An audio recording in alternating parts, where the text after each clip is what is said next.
Svako je društvo slobodno onoliko koliko su slobodni njegovi najranjiviji pripadnici. Stabilno će društvo naći načina da zaštiti takve društvene skupine i stvoriti okolnosti u kojima će one dati svoj doprinos njegovu razvoju.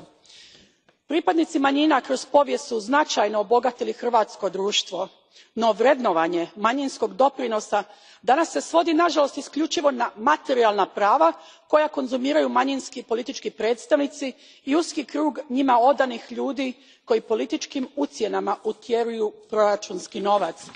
Ovakav pogrešan pristup vrednovanju manjina dovelo je do apsurdne situacije u kojoj se na manjine unatoč cijelom nizu pozitivnih povijesnih primjera ne gleda kao na one koji obogaćuju, već nepravedno konzumiraju nešto što im ne pripada.